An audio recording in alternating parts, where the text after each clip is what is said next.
A paz do Senhor, meus amados. Quem vos fala é o irmão Henrique. Eu quero compartilhar com vocês essa revelação que eu recebi do Senhor. É de caráter pessoal, mas serve para edificação dos irmãos que ainda estão na dúvida, né? Ainda estão com o coração endurecido. Eu tenho mais de 20 anos de igreja. Fui batizado com o Espírito Santo cedo na Assembleia de Deus. Sempre tinha um desejo muito forte de ser batizado. Jesus me batizou muito cedo. E nesses 20 anos eu tenho me aprofundado, tenho amadurecido. Tenho chegado aonde o Senhor quer que eu chegue, né? E o que Ele tem me pedido acerca de renúncia eu tenho feito, de busca de intimidade eu tenho feito. Sou casado, minha esposa se chama Anne. Ela tem mais tempo de igreja do que eu. Ela também é da Assembleia, tem mais tempo de igreja do que eu. Mas ela é do tipo, assim, a pessoa tem um coração endurecido, coração duro. Nesse tempo todo que eu namoro, que eu noivei, que eu casei com minha esposa, né? São 17 anos, de mais de 20 que ela está na igreja.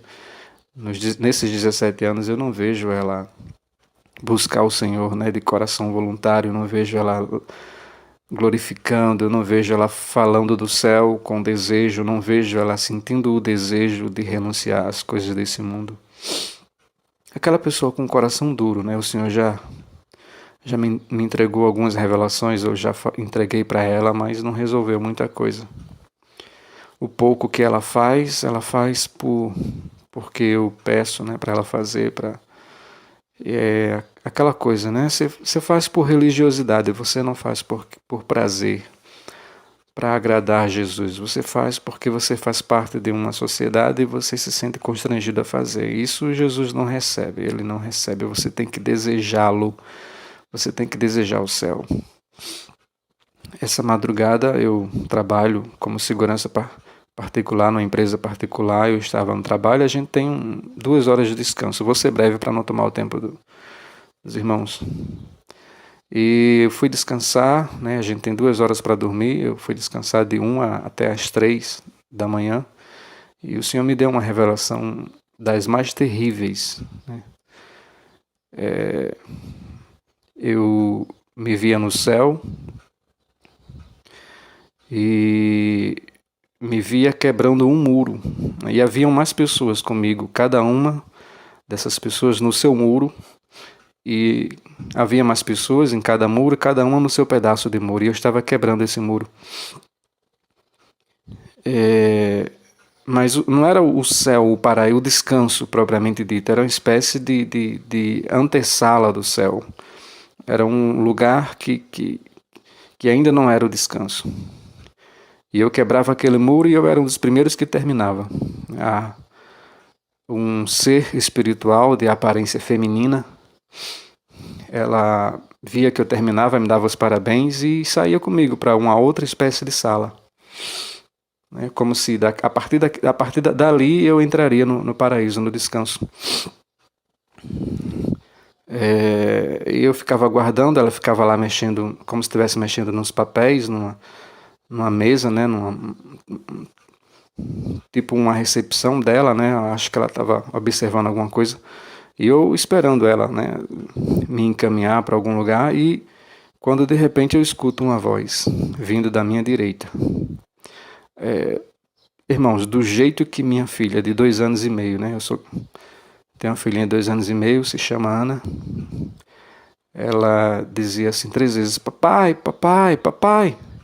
Eu olhava, reconhecia na mesma hora e olhava e eu via uma adolescente. Veja bem, irmãos, a minha filha tem 2 anos e meio. Mas lá no céu, quando eu olhava e reconhecia ela era uma adolescente de mais ou menos 14 anos. Eu olhava aquilo e ficava assombrado e corria para abraçá-la. E quando eu chegava perto dela, que ia encostando meu corpo nela, né, no abraço, eu ouvia vindo do ouvido dela. Eu ouvia essa voz vindo do ouvido dela. Uma voz chorosa, embargada, e era a voz da mãe dela. E a voz chorosa dizia: que papai cuide de você, minha filha. E chorava. E ali, sabe, parou assim o tempo, zoom, como se eu entendesse o que estava acontecendo ali. Parece que eu não tinha entendido ainda. E ali eu entendi tudo o que estava acontecendo. Eu havia partido e minha filha tinha chegado naquele momento e a mãe dela estava chorando o corpo dela na terra e eu estava ouvindo o que a mãe estava dizendo através do ouvido dela. E naquele momento a ficha caiu. Eu vim para o céu, minha filha também veio e minha esposa ficou. Isso não é o arrebatamento, irmãos. Antes do arrebatamento. O Senhor tem dito que vai levar muita gente, né, para ver se converte outras pessoas e, enfim, essas pessoas não vão suportar o que está por vir e por outras razões ele vai levar muita gente, né, nesses juízos que ele está trazendo. E eu fiquei desesperado, olhei para a Anja, né, vou chamar assim, aquele ser espiritual de aparência feminina, e dizia: eu conheço a minha esposa, ela não vai aguentar. A Anja olhava nos meus olhos, entendia o que eu estava dizendo, como se conhecesse a minha esposa, olhava para o lado, né, olhava para o vazio, assim, para o lado, para o nada, e como se quisesse esconder a resposta de mim, mas ela dizia: a batalha dela é com o Espírito Santo. É ele que tem que fazer alguma coisa. Quando ela dizia aquilo, aí dava 1, 2, 3 segundos assim, eu ficava olhando para ela e eu voltava. Onde eu estava deitado no banco do banheiro do meu trabalho. E eu me levantei com meu estômago embargado, irmão, mas essa foi a revelação que o Senhor me deu. Irmãos, é difícil, é duro, muito duro. Se você tem um coração endurecido, se você ainda está pensando, se você ainda está praticando as coisas do mundo, ou se você não sente desejo pelas coisas espirituais, se coloque no lugar de Jesus, irmão. Veja bem, ele está prestes a arrancar a sua igreja daqui, mas ele não quer deixar você aqui. Então, o que resta a ele fazer? Resta a ele quebrar o seu coração. Às vezes da forma mais difícil, né? Jesus tem um martelo para quebrar o coração. E não existe um muro que possa segurar esse martelo. E quando esse martelo bate, ele esmiuça, esmigalha tudo, né? As coisas acontecem assim de forma inesperada porque ele não quer deixar você nesse mundo. E ele vai usar todas as ferramentas possíveis. Vai usar todos os meios possíveis, né? Em resumo, o muro que eu estava quebrando no céu é a obra que eu ainda tenho que fazer, que eu não fiz, está incompleta. E essa simbologia o Senhor usou, né? Eu lá no céu, quebrando esse muro, terminando a obra de lá, seja de que forma, com a minha morte, as pessoas que... Como a minha esposa é a caçula da família, né? A família é grande, então as pessoas que ainda estão com o coração endurecido iam se condoer com ela de forma a aceitarem a Jesus como Salvador. Então eu completaria a minha obra lá no céu dessa forma. Então veja, irmãos, que coisa terrível. E eu fui para o meu posto, né? Eu dizia: Senhor, isso foi da minha cabeça, isso foi, meu Deus, me ajuda. Uma coisa tão difícil desse jeito só pode ter sido da minha cabeça. Me dê uma palavra, Senhor, para confirmar isso, porque não é possível que isso vá acontecer, ou que possa acontecer, né? Se minha esposa amoleceu o coração em buscar de coração, o Senhor cancela, né, esse juízo, mas se não, esse é o meio do Senhor para não deixá-la se perder.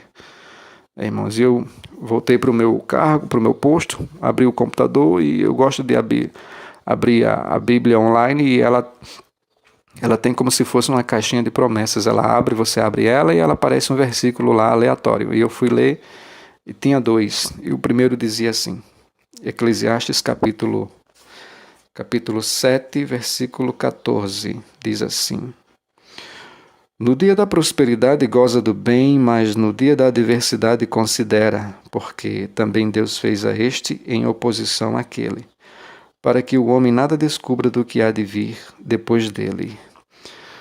Ou seja, irmãos, o Senhor faz o dia bom e o dia mau. Tá bom?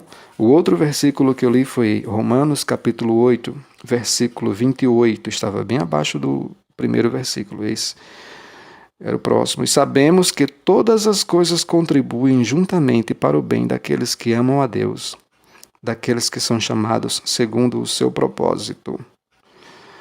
Amém, irmãos?